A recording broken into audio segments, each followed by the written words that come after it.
In the quiet countryside of Kinmen, Taiwan, where the sea whispers against rugged shores and the scent of salt water lingers in the air, a young woman named Zhu Xiuhua lived and died in 1949. Her death seemed final. Her body was buried in Kinmen soil. Her family mourned, as generations before them had done. But what followed would defy belief. For though Zhu Xiuhua's body lay in the earth, her name and her voice would soon be heard again, not in Kinmen, but across the Taiwan Strait. There, in Wangyao, Yunlin County, lived a 37-year-old farmer's wife named Yunlin Wangyao. Ordinary, unremarkable, like countless rural women of her time. One summer night, she collapsed into a strange state between life and death. And when she awakened, the voice that spoke was not hers. The villagers called it借尸还魂, borrowing the body to return the soul. The voice declared, "I am not Lin Wangyao, I am Zhu Xiuhua." Thus began a mystery that unsettled families, confounded scholars, and lingers still in whispers across Taiwan.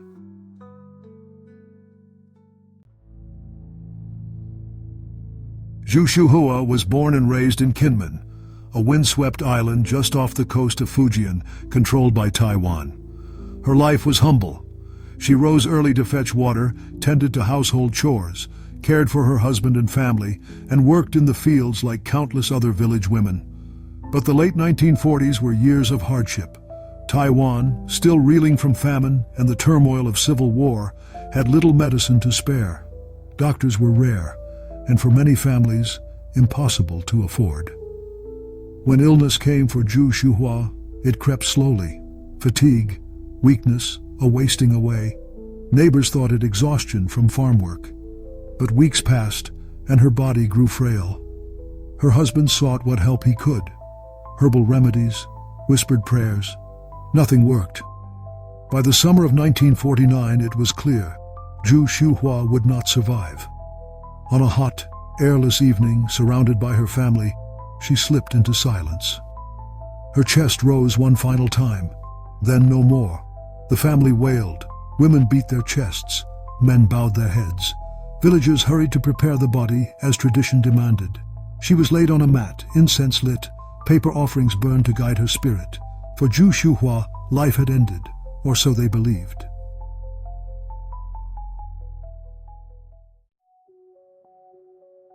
A few days later, far from Kinmen, in the farming village of Wangyao, Yunlin County, something strange occurred. Yunlin Wangyao, a 37-year-old farmer's wife, collapsed. For hours she lay in a state between life and death. Her family thought she too would pass. But as the oil lamp flickered in the night, the impossible occurred. Her fingers twitched, her chest stirred, and then her eyes opened. Her family rushed to her side. Some cried out in joy, others in terror. Was this recovery, or something else? When the woman spoke, the room fell silent. "I am not Lin Wangyao," she said. "I am Zhu Xiuhua." At first, they thought it delirium, madness. But she spoke names, recalled events, remembered details that belonged not to Lin, but to Zhu Xiuhua of Kinmen. "I have borrowed her body," she declared. "I have returned." Neighbors crowded the doorway, whispering in fear. Some called it a blessing. Others muttered of witchcraft. But no one could deny it. The woman before them looked like Lin Wangyao, yet spoke and lived as Zhu Xiuhua.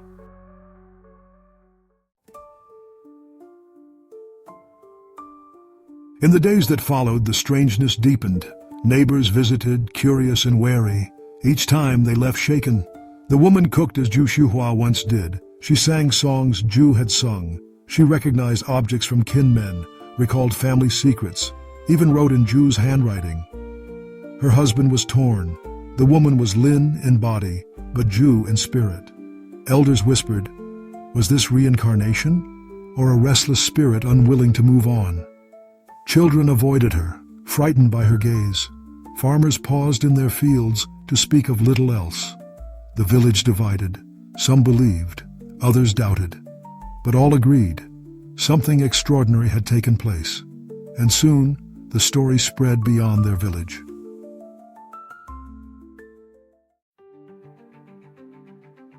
Rumor carried the story into nearby towns. Newspapers published sensational headlines. The woman who came back with another soul. Journalists arrived with cameras. Scholars of folklore and psychology followed. They questioned her endlessly. Childhood memories, family histories, village details. Time after time, she answered with knowledge she should not have possessed. Villagers nodded, convinced. Scholars frowned, unsettled. Some suggested she had known Zhu in life, unconsciously imitating her. Others called it hysteria, a community shaped by grief and superstition. But in 1949 Taiwan, superstition was dangerous. Government officials discouraged discussion. The case was quietly closed. Yet silence did not erase belief. Among the people, the mystery endured.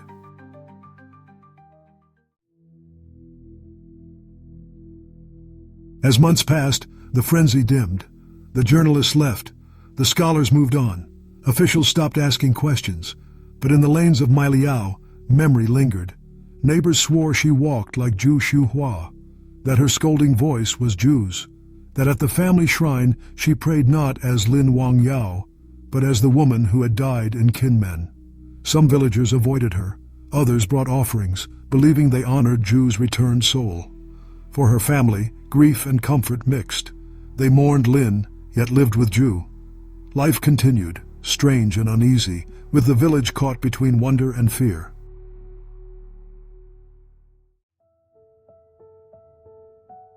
Today, the story of Zhu Xiuhua and Yunlin Wangyao is little known outside Kinmen and Yunlin.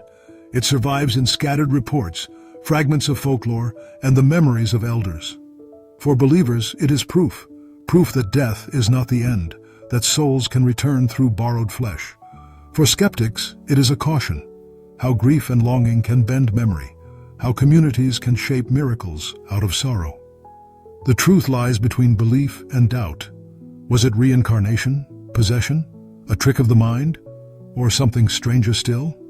We cannot know. But we do know this. In the summer of 1949, a woman died in Kinmen, and days later, another woman awoke in Yunlin, claiming her soul. And when she spoke, she was no longer herself. She had borrowed a body and returned with another soul.